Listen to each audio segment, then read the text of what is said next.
یہ منظر دیکھنے کے لیے مسلم اور غیر مسلم دنیا سے تار، ٹیلی فون، خطوط شاہ عراق کے پاس آنا شروع ہو گئے۔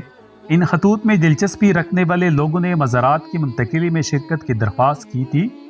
چونکہ حج کا زمانہ تھا، اسلام کے فرزند ارکان فریضہ حج ادا کر رہے تھے، ان سب لوگوں نے اصرار کیا کہ مزارات کی تبدیلی کی تاریخ میں توسیع کر دی جائے تاکہ صحابہ کرام رضی اللہ عنہ اجمعین کو اپنی آنکھوں سے دیکھ سکے اور ان کے جنازے میں شرکت کر سکے۔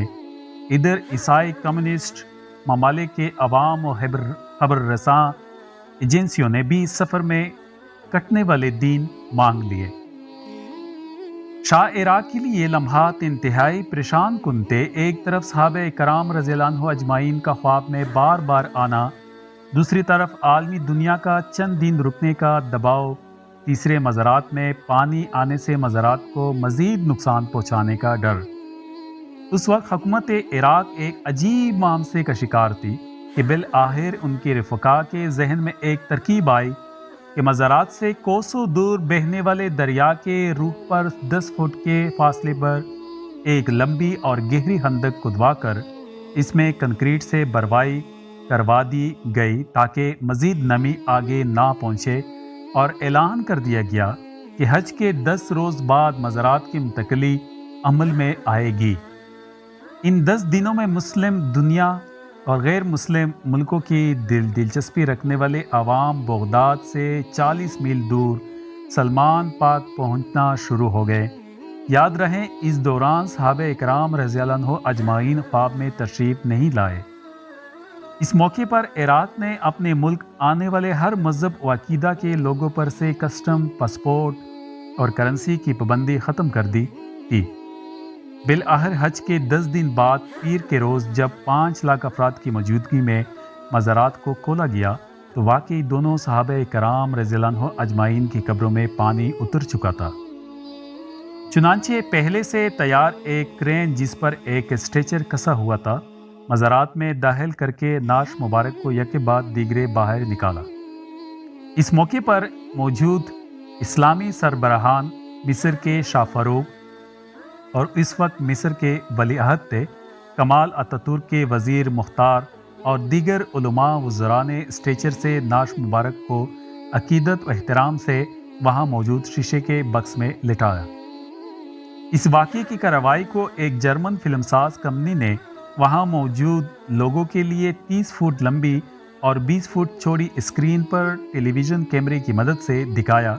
مزید 4 بڑے بڑے اسکرین اس لیے لگائے گئے کہ 5 لاکھ افراد جو نعشوں کے قریب نہیں پہنچ سکتے تھے، وہ بھی آرام سے اپنی جگہ کھڑے ہو کر یہ کارروائی دیکھتے رہیں۔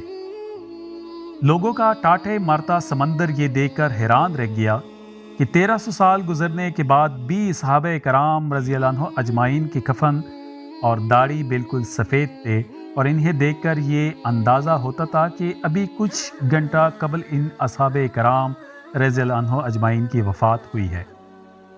اگرچہ حضرت حذیفہ رضی اللہ عنہ کا وصال 32 ہجری میں اور حضرت جابر بن عبداللہ رضی اللہ عنہ کا وصال 74 ہجری میں ہوا تھا، دونوں صحابہ رضی اللہ عنہ اجمعین کے چہرے نور سے چمک رہے تھے اور آنکھوں میں بے انتہا چمک تھی۔ وہاں موجود لوگوں نے صحابہ رضی اللہ عنہ اجمعین کی آنکھوں میں آنکھیں ڈالنا چاہی تو ان پر خوف طاری ہو گیا۔ کوئی آنکھوں سے آنکھ نہیں ملا سکتا تھا۔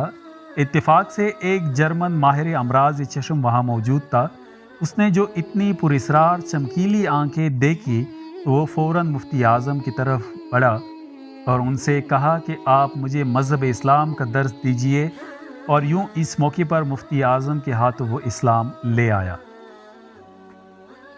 عام پبلک کے دیدار کے لیے جب چہرہ مبارک پر سے کفن ہٹایا جا رہا تھا تو اس وقت عراق کی فوج نے صحابہ کرام رضی اللہ عنہ اجمعین کو توپوں کی سلامی پیش کی۔ اس وقت جنازے کو کاندھا دے کر نئے مزارات کی طرف لے جایا جا رہا تھا۔ اس وقت عراقی فضائیہ فضا میں غوطے لگا کر صحابہ کرام رضی اللہ عنہ اجمعین کو سلامی پیش کر رہی تھی، اور مجمع پر منوں ٹنوں کے حساب سے گلاب کے پھول برسا رہی تھی۔ مزارات کی منتقلی کا سفر مجمع کی وجہ سے 4 گھنٹے میں طے ہوا۔ جب یہ جنازے نئے مزارات کے قریب حضرت سلیمان فارسی کے مزار کے پاس پہنچے تو عراقی بحریہ، فضائیہ اور بڑی افواج نے گارڈ آف آنر پیش کیا اور کندھا دینے والے سربراہان مملکت اور وزراء علماء پر پھول برسائے۔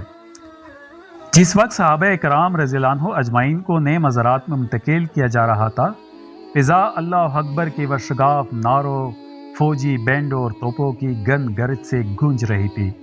1300 سال کے بعد قبروں کی منتقلی کے اس واقعے کو دیکھ کر وہاں موجود ہزاروں کی تعداد میں لوگوں نے مذہب اسلام قبول کیا۔